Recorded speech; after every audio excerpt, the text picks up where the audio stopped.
ہم وزن اعتبار سے من صام رمضان ایمانا واحتسابا غفر له ما تقدم من ذنبه، من قام رمضان ایمانا واحتسابا غفر له ما تقدم من ذنبه۔ اب سوال پیدا ہوتا ہے قیام اللیل سے مراد کیا ہے؟ یہاں پہ میں تراویح کی کا جو پس منظر ہے وہ بیان کر دینا چاہتا ہوں۔ دیکھیے جیسا کہ ہم نے خطبے میں بھی دیکھ لیا، اللہ نے قیام اللیل جو ہے اسے فرض نہیں ٹھہرایا تطوعا، قرآن مجید میں بھی اس کا کوئی ذکر نہیں، احادیث میں اس کی تشویق و ترغیب پوری موجود ہے، ایک اور حدیث بھی ہم بعد میں پڑھیں گے اس پر۔ اس کا پس منظر کیا تھا کہ اس کو چھوڑ دیا گیا۔ اب ظاہر بات ہے مسلمانوں میں کمزور بھی ہیں، مسلمانوں میں وہ مزدوری کرنے والے بھی ہیں، روزہ تو فرض ہے ان پر، چاہے مئی کا مہینہ ہے اور گندم کاٹنی ہے، روزہ تو پھر بھی رکھنا ہوگا، یہ سب کچھ، لیکن یہ کہ رات کو پھر کھڑے رہنا ان کے لیے جاگنا ممکن نہیں، لہذا ان کے اوپر یہ چیز فرض نہیں۔ حضور نے تراویح کی نماز یا قیام اللیل نہ اسے فرض قرار دیا، نہ اس کے بعد جماعت کوئی اہتمام کیا مستقل، صرف 3 راتیں آپ نے جماعت کروائی ہے، اس میں 8 رکعتیں آپ نے پڑھی ہیں کہ جو آپ کا معمول تھا تہجد کا وہ پڑھی، اور تہجد کے وقت ہی جماعت کرائی ہے۔ یہ ہے وہ حدیث۔ اس کے علاوہ کسی نماز تراویح جو ہے جو ہم پڑھتے ہیں 20 رکعتیں عشاء کے ساتھ متصل، اس کا کوئی ذکر نہ دور نبوی میں ہے نہ دور صدیق اکبر میں ہے۔ یہ دور حضرت عمر کی خلافت میں ہوا ہے، اور ہم نہیں کہہ سکتے کتنے سال کے بعد ہوا ہے۔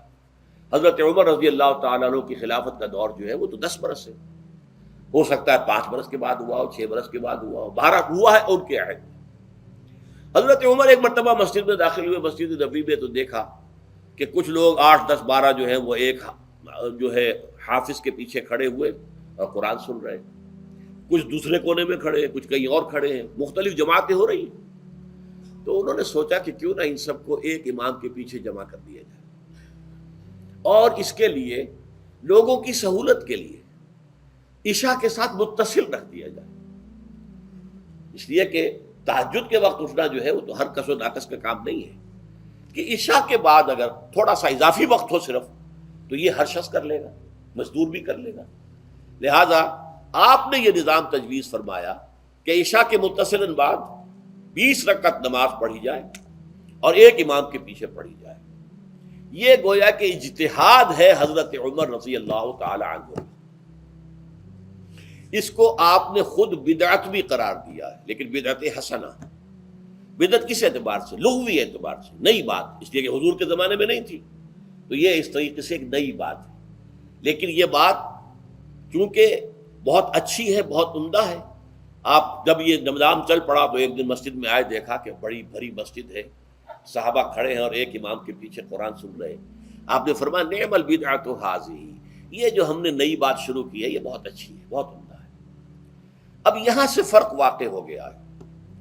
ایک تو اہل تشیع جو ہے وہ تو ویسے ہی حضرت عمر سے بہت دشمنی رکھتے ہیں، عناد رکھتے ہیں، تو حضرت عمر کے اجتہادات سے انہیں نفرت ہے، انہیں دوری ہے، چاہے وہ کوئی سا بھی حضرت عمر کا اجتہاد ہو۔ ہمارے ہاں اہل حدیث حضرات بھی در حقیقت حضرت عمر یا کسی اور خلیفہ راشد کے فعل کو وہ سمجھتے ہیں کہ یہ ایگزیکٹو آرڈرز ہیں، یہ ہمیشہ کے لیے نہیں ہے۔ حضرت عمر نے اپنے دور میں ایک نظام قائم کیا، ان کے دور کے لیے ٹھیک تھا، یہ ہمیشہ کے لیے نہیں۔ ہمیشہ کے لیے وہ 8 ہی رکعتوں کے قائل ہیں، وہ تہجد والے، لیکن اس میں بہرحال انہوں نے بھی خود یہ اضافہ کیا ہے کہ وہ 8 رکعتیں وہ عشاء کے ساتھ متصل پڑھتے ہیں، تہجد کے وقت تو نہیں پڑھتے۔ اور حضور نے تو صرف 3 روز جو ہے وہ کرائی تھی جماعت، وہ لوگ 30 دن یا 29 دن پڑھ رہے ہیں، تو اضافہ تو انہوں نے بھی کر دیا، وہ نظام میں تبدیلی تو ہو گئی۔ لیکن اہل سنت جو کہلاتے ہیں، ہمارے جو 4 جو ہیں، جو ہمارے مسلک ہیں، حنفی، مالکی، شافعی، حنبلی، ان کا اتفاق ہے اس پر حضرت عمر کا، کیونکہ ان کے سامنے اصول یہ ہے کہ حضور نے فرمایا علیکم بسنتی وسنت الخلفاء الراشدین المہدیین، تم پر لازم ہے کہ میری سنت کو پکڑو مضبوطی کے ساتھ، اور میرے خلفاء راشدین مہدیین جو ہیں ان کی سنت کو پکڑو۔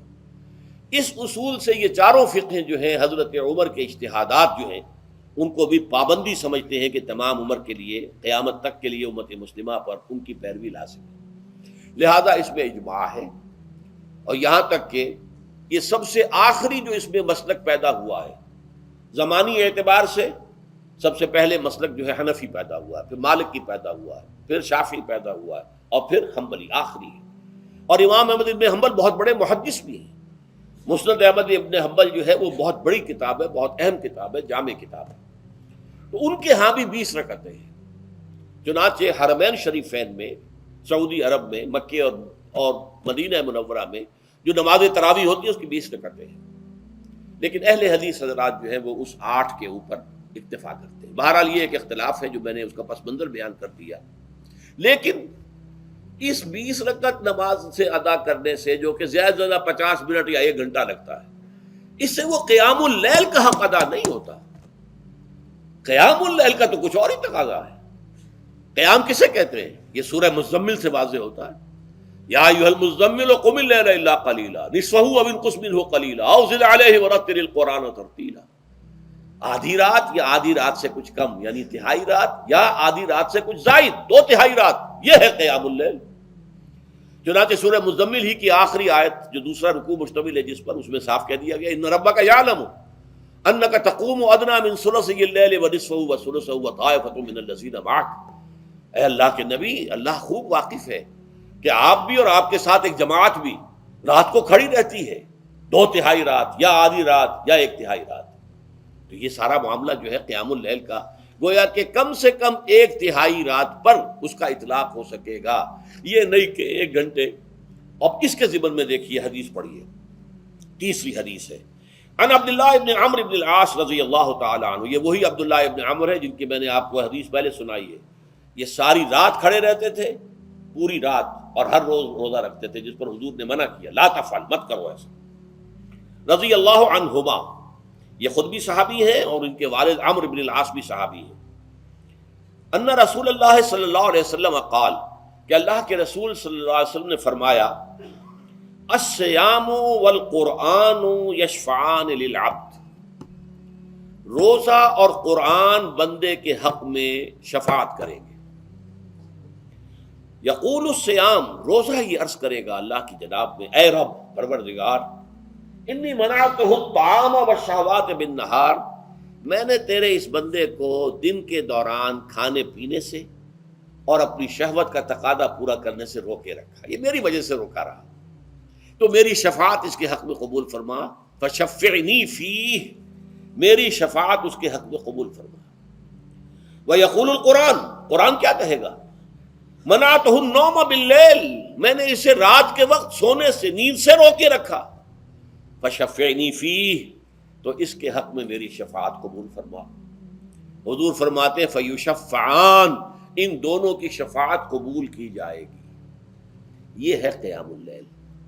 یہ قیام اللیل صرف تراویح کی نماز سے جو پڑھ لی جاتی ہے، اور ہمارے ہاں تو یہ ہے، وہاں کم سے کم یہ تو تھا، صحابہ کرام کھڑے ہوتے تھے تو جو قاری پڑھ رہا ہوتا تھا وہ ان کے دل میں اترتا جاتا تھا، اس کا مضمون اور مفہوم جو ہے ان کو معلوم ہے، لہذا وہ اس کی زبان سے نکلا ہوا ہر لفظ ان کے قلب کی گہرائیوں تک اتر رہا ہے۔ یہاں تو یہ ہے پیرٹ لائک حافظ ہے، اسے خود پتہ نہیں میں کیا پڑھ رہا ہوں، اکثر حفاظ جو ہیں وہ عالم تو نہیں ہوتے، اور جو سن رہے ہیں انہیں کچھ پتہ نہیں ہم نے کیا سنا ہے۔ تو ٹھیک ہے، کم سے کم ثواب تو انہیں ملے گا کہ انہوں نے وقت نکالا ہے، 1 گھنٹہ ہی اضافی صحیح، لیکن بہرحال اس کا وقت تو انہوں نے نکالا ہے، محنت کی ہے، کھڑے رہے ہیں، ثواب ملے گا۔ لیکن جو مقصد ہے وہ حاصل نہیں ہوتا۔ اس مقصد کے حصول کے لیے اول تو قیام اللیل کی کم سے کم مدت 1/3۔ اگر کوئی شخص فرض کیجئے کہ اس کے ہاں کوئی اور انتظام نہیں ہے، جیسا کہ ہمارے ہاں ہم نے انتظام کیا ہے، بڑے بڑے شہروں میں دورہ ترجمہ قرآن، اس میں ہمیں 5 گھنٹے لگ جاتے ہیں، نصف شب کے قریب جو ہے معاملہ ہو جاتا ہے۔ اس میں کیا ہوتا ہے کہ ہر 4 رکعت سے پہلے جو اس کے اندر پڑھا جانا ہے حصہ قرآن کا، اس کا پہلے ہم مطالعہ کرتے ہیں بیٹھ کر، ترجمہ اور کچھ موٹے موٹے نکات کی جو ہے وضاحت، پھر کھڑے ہو گئے اور قاری صاحب کے پیچھے 4 رکعتوں کے اندر وہ 4 رکوع یا جتنے بھی ہیں پڑھ لیے، سن لیے، پھر بیٹھ گئے 4 کے بعد پھر اگلی 4 رکعتوں کے اندر جو کچھ پڑھا جانے والا ہے اس کا ترجمہ، اس کی تفہیم ہو گئی، پھر کھڑے ہو گئے، پھر سن لیا۔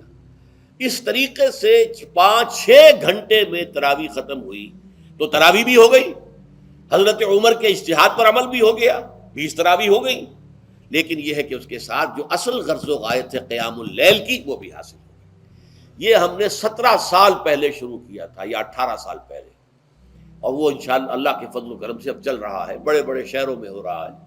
لاہور میں جن مقامات پر ہو رہا ہے وہ تازہ جو ندائے خلافت ہے اس کے اندر آپ اس کی فہرست دیکھ لیں۔ کراچی میں تو اس سے غالباً 3 گنا مقامات کے اوپر وہ کام ہو رہا ہے، اور دوسرے شہروں میں بھی ہو رہا ہے۔ تو اس سے در حقیقت وہ غرض و غایت، وہ حکمت جو ہے پوری ہوتی ہے کہ یہ دونوں چیزیں پیرلل ہیں۔ من صام رمضان ایمانا واحتسابا غفر له ما تقدم من ذنبه ومن قام رمضان ایمانا واحتسابا غفر له ما تقدم من ذنبه۔ تو سیام اور قیام جو ہے ان دونوں کا حق ادا ہو جاتا ہے۔